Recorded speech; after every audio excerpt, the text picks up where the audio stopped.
Kadapa corporation సర్వసభ్య సమావేశంలో కుర్చీ ఫైట్ జరిగింది. మేయర్ సీటు పక్కన తనకు కుర్చీ వేయాలంటూ ఎమ్మెల్యే మాధవి ఆందోళనకు దిగడంతో సమావేశం రణరంగంగా మారింది. మహిళను అవమానించారంటూ ఎమ్మెల్యే మాధవి వాగ్వాదానికి దిగారు. టీడీపీ సభ్యుల ఆందోళనతో వైసీపీ కౌన్సిలర్లు సమావేశాన్ని బాయ్కాట్ చేశారు. సమావేశం నుంచి మేయర్ సురేష్ బాబు బయటకు వెళ్లిపోయారు. మేయర్ సురేష్ బాబు నియంతలా వ్యవహరిస్తున్నారని ఎమ్మెల్యే మాధవి ఆరోపించారు. ప్రజా సమస్యల మీద చర్చ జరిపారా, కుర్చీ మీద సమస్య ఎత్తారా, మీరు ఆలోచన చేయండి. ఈరోజు బర్నింగ్ ఇష్యూ ప్రజా సమస్యలది 15th ఫైనాన్స్ కార్పొరేషన్ దాంట్లో నిధులు వస్తే ఆ తీర్మానం చేయలేదని గడిచిన 6 నెలల నుంచి మేము తీర్మానం చేయాలనుకుంటున్నా. 2 నెలల నుంచి మీ జాగీరా జనరల్ బాడీ మీటింగ్ పెట్టండి, ఇన్యాంటిసిపేట్ అప్రూవల్ ఇవ్వకూడదు, మీరు చేయాల్సిందే అని మాట్లాడిన వ్యక్తివి ఈరోజు ప్రజా సమస్యల మీద ఆలోచించి కమిషన్ని ఒప్పించి ఈ మీటింగ్లో తీర్మానం చేయాలని మేము చేస్తే ఈ మీటింగ్ కూడా జరగనీయకుండా చేయాలని చూస్తాం. నియంతలాగా నేను 8 సంవత్సరాలు రైట్ ఒకరిని లెఫ్ట్ ఒకరిని కూర్చోబెట్టుకొని కమలాపురం ఎమ్మెల్యేని కడప ఎమ్మెల్యేని కూర్చోబెట్టుకొని సభలు నడిపి ఈరోజు ఒక మహిళ కడప నియోజకవర్గంలో గెలిస్తే అది తట్టుకోలేక ఓర్చలేక మహిళలంటే మర్యాద గౌరవం లేక ఆ మహిళను ఎలా అవమానపరచాలా, ఇబ్బంది పెట్టాలా అనే ఆలోచన తప్పితే నిద్ర లేచినాల నుంచి ప్రజల సమస్యలేంటి, ప్రజలకు మనం ఒక అధికారంలోకి ఇచ్చినారు, వాళ్ళకేం మనం సమాజ సేవ చేస్తున్నాం అనే ఆలోచనే లేదు. మా అజెండాలో ఉండే బిల్లులు అందరూ సభ్యులు ఉన్నారు.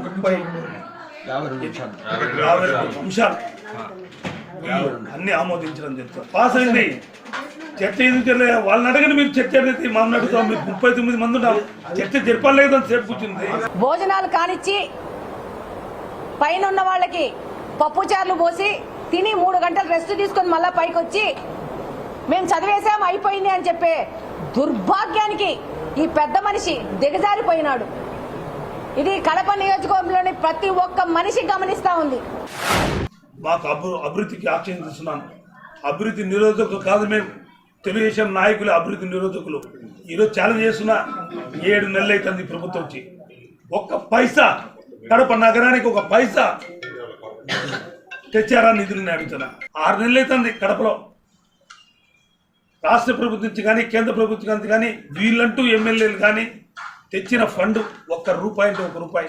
రోడ్ల గురించి, నీళ్ల గురించి, ప్రతి ఒక్క దాని మీద సమస్యల మీద వాళ్ళు ప్రశ్నిస్తే ఏ విధమైన చర్చ లేకుండా, ఏ విధమైన దానికి ఏ విధమైన అజెండా చదవకుండా ఈరోజు ప్రజలను ఫేస్ చేసే ధైర్యం లేకుండా, కార్పొరేటర్లు ప్రశ్నిస్తే సమాధానం చెప్పుకునే పరిస్థితి లేక ఇంత దుర్మార్గంగా అజెండా అయిపోయింది అని చెప్పేసి వెళ్ళిపోతున్నాడు.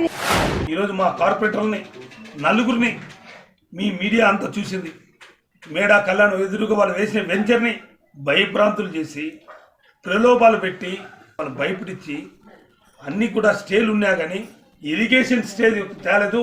ఇరిగేషన్ అధికారులు పెట్టి కొట్టించి వాళ్ళని ఈరోజు ప్రభులో పెట్టి మీ పక్కకు లాక్కొని ఆ వెంచర్ వేయాలంటే మీరు మా పక్కకు రండి, నీకు అండగా ఉంటామన్నారు. అలంకానపల్లి కార్పొరేటర్ తెలుగుదేశం గుర్తు మీద, సైకిల్ గుర్తు మీద గెలిచింది. ఫస్ట్ ఈ పెద్ద మనిషికి అలంకానపల్లి కార్పొరేటర్ తెలుగుదేశంలో సైకిల్ గుర్తు మీద గెలిచిందా లేకపోతే ఫ్యాన్ గుర్తు మీద గెలిచిందా అది తెలుసుకుంటే మళ్ళీ ప్రెస్ మీట్లు పెట్టచ్చు.